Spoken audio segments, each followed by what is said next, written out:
Hi అండి, అందరికీ నమస్కారం. నేను మీ జబర్దస్త్ రేజింగ్ రాజ్. ఏమండి, నా జీవితంలోనంటే నేను చాలా అదృష్టవంతునండి. నేను 79 లో 7th క్లాస్ ఫెయిల్ అయిపోయిన తర్వాత చెన్నై వెళ్ళానండి. నేను ఇక్కడ ఉండగానే డాక్టర్ స్టాలిని గారు, చెలికన్ రామారావు గారు అబ్బాయి స్టాలిని గారు హాస్పిటల్ కి ఏదో ఆయనతో మాట్లాడదాం అని వెళ్తే పెద్ద ఆయన వచ్చారండి. బాబు డాక్టర్ గారు ఉన్నారా? ఆయన్ని చూసి, అప్పుడు సెల్ ఫోన్లు అయ్యి లేవు కదండి. ఎవరండి మీరు అన్న. నన్ను పుచ్చపల్లి సుందరయ్య గారు అంటారు బాబు అన్న. అయ్యి బాబు, ఆయన గురించి అప్పటికే నాకు తెలుసుండి 2 కాళ్ళకి నమస్కారం పెట్టాను. సార్, పుచ్చపల్లి సుందరయ్య గారు అంటే మీగా, రెండు బాబు అని డాక్టర్ స్టాలిన్ గారి దగ్గర తీసుకెళ్ళానండి. నా జీవితంలో మహత్తరమైన గొప్ప వ్యక్తిని కలిసిన ఆ రోజు నేను మర్చిపోలేనండి. అలాగే నేను చెన్నై వెళ్ళిన కొత్తలో 79 లో privy show theatre, Sridevi theatre కి ఒక మార్నింగ్ షో వేసారు. మధ్యాహ్నం ఒక వ్యక్తి కాళ్ళకు చెప్పులు లేకుండా చేతిలో సిగరెట్ తో వచ్చేస్తారు. బాబు ఇలా రా బాబు అన్నాడు. నాకు అప్పటికే గుర్తు. అయినా 2-3 ఫోటోల్లో వాటిల్లోనే చూశాను.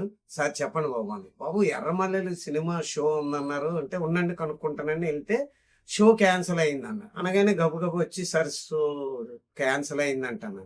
అవునా అని ఇలాగా తిరుగుతున్నాడు. సార్ అన్నాను. ఏంటి అన్న. ఆయన కాలుకి దండం పెట్టాను. ఆయన నవ్వుతూ వెళ్ళిపోయాడు. ఆయనే శ్రీశ్రీ గారు.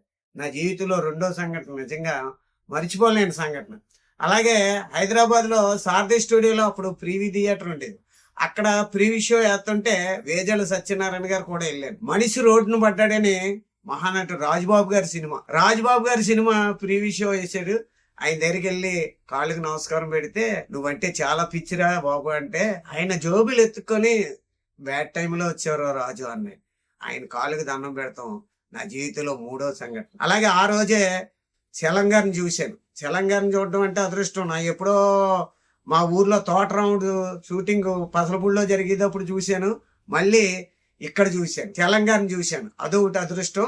కోమలో ఉన్న మహానటి సావిత్రి గారిని చూశాను. అలాగే ఇంటికాడ ఎప్పుడు ఆ అన్నానగర్లోని తిలక్ స్ట్రీట్ లో నూతన బెహద్ గారి ఇంటికాడ నుంచి వస్తుంటే సాయాదేవి గారు ఎప్పుడు ఆ గేట్ దగ్గరకు వచ్చాను, ఎవడరాదే అని ఆ మహాతల్లికి ఆ గేట్ యువతలు ఉండే దండం పెట్టుకుని సాయాదేవి గారిని చూశాను. నా జీవితంలోనండి ఆ మహత్తరమైన ఆ వ్యక్తులు చూసినప్పుడల్లా, అంతటి మహావ్యక్తుల్ని నేను కలిసేనా, అంతటి అదృష్టమా, ఇదంతా పూర్వజన్మ సుకృతం కదండి. నిజంగా నా జీవితంలో ఇలాంటి వ్యక్తుల్ని కలవడం నిజంగా నేను చేసుకున్న అదృష్టం అండి. మరో విషయంతో మీ ముందుకు వస్తాను. మీ జబర్దస్త్ రేజింగ్ రాజ్.